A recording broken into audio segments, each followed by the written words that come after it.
Hey YouTube, today I'm going to be doing something a little bit different. I'm going to be attempting a Pokemon challenge. I want to do this because I've seen a lot of other YouTubers doing it and I want to try it out for myself. Now, the challenge is going to be if I can beat Pokemon Brick Bronze with only normal type Pokemon. Now those who know what Pokemon Brick Bronze is might be a little bit confused because it got taken down years ago, and yes, you are correct, but there are these people who repost the game, and if Roblox takes it down, then these people put it back up with all your progress still saved. Link to their Discord will be in the description if you want to play it. Now let us go over the rules. Now obviously I can only use normal type Pokemon, but to make it a little bit more challenging for myself, I can only catch one normal type Pokemon per route. I'll be using other Pokemon for HM use only, no items in battle, and I must nickname all the Pokemon I catch for fun. Now I know these rules sound a little Nuzlocke, but I'm just clarifying that this is not a Nuzlocke. Now with all that crap out of the way, let us begin the challenge. Is it possible to beat Pokemon Brick Bronze with only normal type Pokemon? Let us begin. So obviously there are no normal type starters, so I just end up choosing Scorbunny just for this one rival battle, which I hilariously lose. But don't worry, because after that I get my real starter Pokemon on Route 1, which is a Bunnelby, which is actually really useful for beating the first two gyms being Electric and Fire. I caught it and named it Choco Wabbit. After going through Route 1, the professor wants to tell us that our parents have died or whatever, which I always thought was weird, but whatever. Then right after, we head into Chestnut Town where a lady leads us into her house so she can steal our necklace. We got our second Pokemon from a code, which is an egg that hatches into a normal type. I won't spoil what that is yet. But then we head into Gale Forest to catch another Pokemon, which will be a Hoot Hoot. We later find the bitch who stole our necklace and defeat her with a few quick attacks and hypnosis from Hoot Hoot and Bunnelby. Afterwards, we head to Sylvan City to catch ourselves a Porygon which are named Duck. Don't get attached to it though, because in this game we need to battle real life people to get a crap ton of battle points to evolve it, which I'm too lazy to do. Now we fight the electric type gym leader Chad. He leads with Shinx and I lead with Duck, so I can trace the Intimidate ability which will make his attack drop as well. I end up using Conversion too, which I was hoping would turn me into a ground type so it couldn't hit me, but instead it turned me into the dragon type. And then a couple side beams take it out. Up next is Pikachu, so I switch to Choco Wabbit. The Pikachu hits a nasty charge beam, so I switch to Hoot Hoot and try to put it to sleep. But I somehow didn't think the Pikachu would outspeed and kill me. I switch to Duck and get paralyzed, but I end up putting it to 1 HP, and then I send in Choco Wabbit to finish it off with Quick Attack. That's badge number 1. Afterwards, I head on to Route 4 to catch a Pidgey I named Birdie, who will come in handy throughout the run. And on Route 5, I catch a Patrat called Creep. Now that I have HM cut, I backtrack to Route 1 so I can get the TM for Power Up Punch, which will help a lot for this playthrough. Next, our rival wants to fight us again. He leads with Eevee, I send in Creep to use Bide. It doesn't quite get the kill, so I send in Birdie who takes it out with a few gusts. Next is Blitzel, so I send in Doc who traces the lightning rod, so it literally cannot hit me, so I kill it. Last is Nidoran who dies to a confusion from Hoot Hoot, and then we head on to Brimba City. But right as we got there, the egg from earlier hatched into a shiny Lopunny, which I named Thick. I know you guys might think it's broken for this early in the game, but it is a normal type I can legitimately obtain, so I'm using it. Right now it is only level 1 and has shitty moves, so don't worry. I headed up to Route 6 to catch myself a Litleo, which I was so excited to use because I've never used one before and it is so adorable. Just look at him. I named her Jungle Queen after I headed into the volcano to stop Team Eclipse, defeated the admin, and convinced Groudon not to end the human race. We head on to the second gym that is Fire type, which was insanely difficult. First off, here's his squad. A Growlithe with Intimidate, and that Magma is a massive dick. But what makes this battle hard is that all his Pokemon know the move Overheat, which is a base 130 power move that's so powerful for this early on in the game. This battle took me quite a long time to do. So I did a little bit of training and evolved Choco Wabbit into Diggersby. I come back with my team leveled up a bit more. He sends in his Litleo and I send in Thick. Thick gets in a little bit of chip damage before getting wiped out with Overheat. So I send in Birdie to get hit with Takedown as I spam Gust. The Litleo ends up going for Noble Roar to drop our attack, then hits us with an Overheat. But then we are lucky enough to get a crit with Gust to kill it. Next up is Growlithe, so I send in Duck to trace Intimidate. I try to use Conversion so I can resist fire, but it ends up just using Reversal, then hits me with an Overheat, one-shotting me with a crit. I purposely send in Birdie so the Growlithe can get a free kill with Overheat to lower its special attack, which surprisingly worked. So I sent in Choco Wabbit to finish off the Growlithe with 2 mud shots. Lastly is Magma, and I decided to stay in to get as much damage in as possible. I hit 3 mud shots, also lowering its speed before getting taken out. Now it's left on low HP, so I tried to send in Hoot Hoot to finish it off. but it's super weak and just ends up dying. So I sent in Jungle Queen to finish it off, earning us the second badge. Afterwards, I headed on to Route 7 to catch my next encounter, which is a Bidoof. We all know how memes this Pokemon is, so it would be stupid of me not to use it, so why not? I caught it and named it Dope, and replaced Hoot Hoot with her. She soon evolved into a Bibarel. We took out the trainer that's working at the Bidoof Dam, and I head over to Laguna Lake. I went to go deep sea diving to try and get a Sunstone so I can get a Heliolisk who is electric normal, which will help with the next gym being water and the next one being flying. Unfortunately, we can only do this once and we can't buy a Sunstone, and we didn't get one from deep sea diving, so no Heliolisk.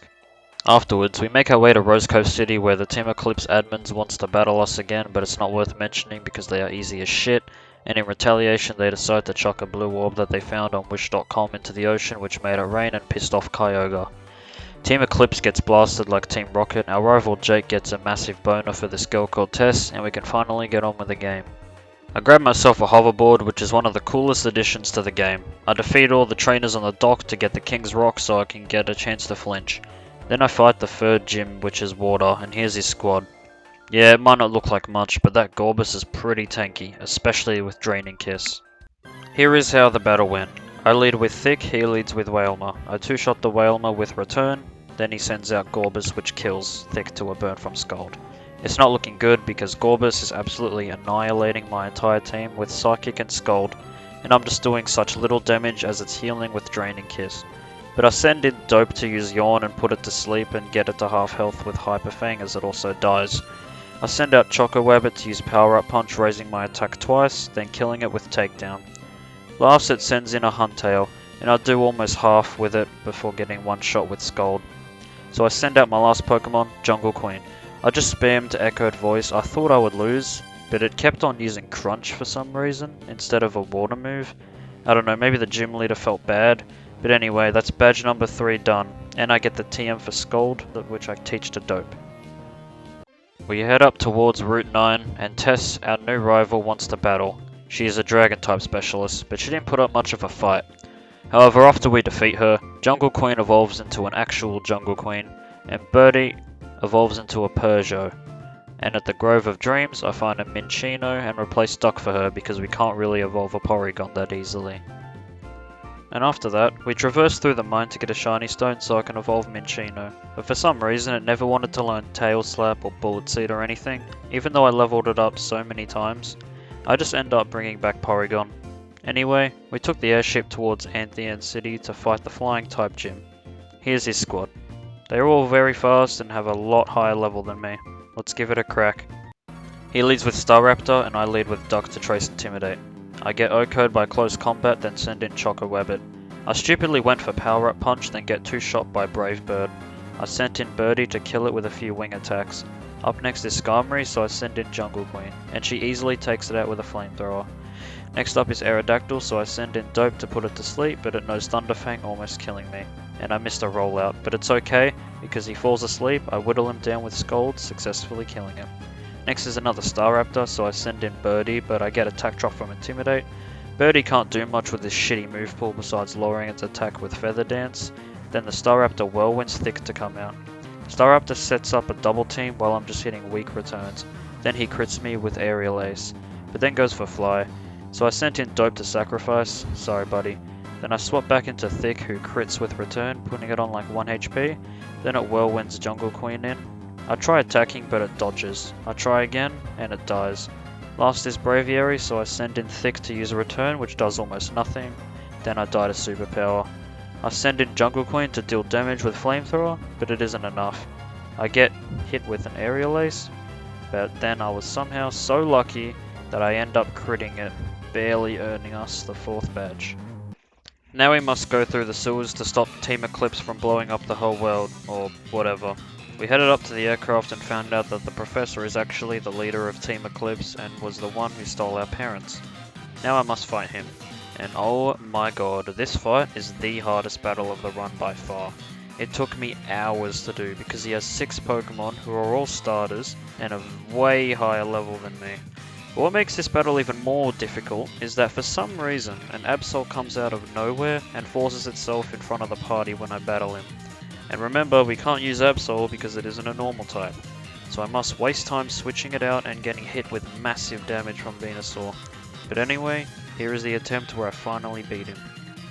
He leads with Venusaur, I'm forced to lead Absol. I know I just said that switching out Absol is annoying because my next Pokemon would get hit, but I had a plan, and that was to just spam Detect until Venusaur killed Absol. After Absol dies, I bring out Jungle Queen to one-shot it with Overheat. Next is for Alligator, and I send in Birdie to lower its attack to -6 with Feather Dance and heal up with Roost. Then I send in Dope to use Yawn and then switch back to Birdie to spam Aerial Ace until it dies. I sent out Choco Wabbit for Blaziken. I get hit with a Blaze Kick, then I use Dig, which put him to half health. Then Choco Wabbit goes down to a Brave Bird, so I switch in Birdie to finish it off. Next is Torterra, who dies to 1 Overheat. Up next is Samurott, so I switch in Dope to use Yawn, as he does little damage to me. Then he falls asleep as I'm just whittling him down. He tried using Dig to kill me, but I end up barely killing him. His last Pokemon is Delphox, so I send in Birdie to use Tailwind. He ends up dying, then I sent out Thick to hit it with half with a return, and hit it again into the red. Then it kills me with Psychic, then I sent out Jungle Queen to finally finish out this battle. And then Dialga and Palkia come out of nowhere, freeze time, we fight the other Team Eclipse admin, battle through Route 11, and now we end up in Iridia City. Then I catch myself a Snorlax and name him Lord Thickus and add him to the team. Next, we have to fight the 5th gym leader who specializes in ground types. Here's his squad. I was a bit scared of that Excadrill, and yes, that is a Mega Garchomp, so before I fought this battle, I was grinding some money so I could buy myself a Mega Stone so that I can get a Mega Lopunny. But anyway, here's how the fight went. He led Quagsire, I led with Dope. Quagsire died into Grass Knots, next is Steelix, and I send in Jungle Queen, who hit him with Flamethrower, bringing him into Sturdy. He hit me with Bulldoze and I took it down. Next up is Claydol, and I lower its defense with Crunch, and then it hits me for nothing with Shadow Ball. And just before killing it, Jungle Queen gets taken out by a Psychic. Then I sent out Thick to Mega, then Power Up Punch it to death. Then I one-shot Excadrill with a Jump Kick, then I two-shot kill the Mega Garchomp with Return, earning us the 5th badge. I'm gonna be honest, nothing really noteworthy happens after the 5th gym, so I guess we just head on over to the 6th gym, which is Grass type, which has an amazing puzzle. Anyway, here's his squad. Yeah, I was terrified of that thick fat Mega Venusaur. Everything else should be a cakewalk. Here's how it went. I led with Jungle Queen, he led with Leavanny. Leavanny set up a sticky web before I one-shot it with Flamethrower. Out comes Tropius, who dies to a crit one-shot, then Breloom comes out and Mach punches me for a big chunk of damage before it dies to a Flamethrower. Roserade comes out and also gets one-shot to a Flamethrower. Then they send out Tangrowth, who is pretty beefy, so instead of using Flamethrower, I used Overheat to one-shot it. Lastly is Mega Venusaur, but because of my lowered special attack and Venusaur's thick fat ability, I do almost nothing to it and Jungle Queen goes down. But don't worry because I send in Birdie to take it out with a few flies, earning us the 6th badge. And right after, we head up to Route 14 where we found out that our rival Jake had joined forces with Team Eclipse and he wanted to fight us. And this battle was actually kind of difficult, and I only won because his Vaporeon kept using Last Resort. Afterwards, we head into Frostvale City to fight the Dark-type gym leader, which also has a really cool gym puzzle, but here's his squad. He's got a lot of strong Pokemon and a Mega Houndoom. This battle took a few tries, but here's how it went. Yeah, okay, to be honest with you, this battle was easy as piss, it might as well not be mentioned, and that is just because Thick just swept through his entire team with Power Up Punch and High Jump Kick. Even with Intimidate dropping my attack, it just didn't matter. Yeah, it was the freest gym badge of my life. Moving on. And right after, we had a fight with Tess, which is a fight that I don't ever hear anyone talk about, even though it is fairly difficult. But we pulled through and beat her.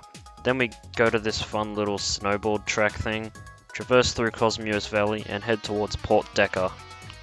Then we surfed from Decker Beach to Crescent Town. We ended up having to raid Team Eclipse's base and defeated all the members in there, which took forever. Then our rival Jake wanted to fight us again, but he got taken down. Now we must stop Team Eclipse from summoning Hooper because it is going to destroy all human life or whatever. And yeah, Hooper of all Pokemon is the main legendary of this game. We head on down to the tomb where all the Team Eclipse admins are, as well as my parents.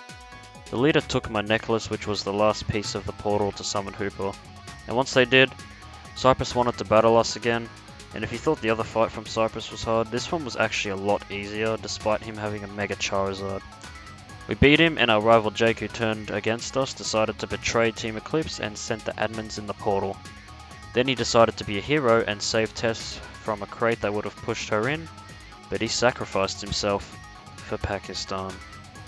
And then Hooper wanted to kill us, and yeah, he died. No one cares about him. Bye. Then we head on to the 8th and final gym, but before we do, I want to show you guys something. For those who don't know, if you have an injured Pokemon and talk to Nurse Joy, she'll ask you if you want to heal your Pokemon, and if you say no, then she'll just heal them anyway. Doing this is actually a lot quicker than saying yes, but anyway, let's head on over to the Ghost Gym. Here's her squad. Yep, a weakness policy Aerodactyl, Mega Sableye, and that Spiritomb can go to hell. Let's begin. She led with Gengar, and I sent out Birdie. She kept trying to cheese me out with Destiny Bond, but I ended up outspeeding and killing her. Then Decidueye comes out, and I burn it with Flamethrower. It tries to Swords Dance, but I end up killing it. Next is Spiritomb, who was a bit tricky because of its high defense and it using Rest. But eventually, I took it down. Next is Miss Magius, who dies from a few Dark Pulses. After, she sends out Aegislash, who I used Flamethrower on, which I activated its weakness policy. But it just ends up using Shadow Claw, doing nothing, so I just kill it. And last but not least, Mega Sableye, who ends up dying from just a few returns from Thick. Now unfortunately, there is no Elite Four or Champion in this game, so I guess this is the end. It was pretty fun doing a challenge like this, especially because Brick Bronze is pretty nostalgic to me. If you want to play this yourself, the link to their Discord will be in the description. If the game gets taken down, they bring it back up with all your data stored. So thanks to them for pretty much making this video possible. And I'm not going to ask you guys to sub, but please drop a like at least, because this video took me so long to edit and script all together. I might do another challenge run in the future, so comment down below if you have any suggestions. But that is it. Thanks for watching, and goodbye.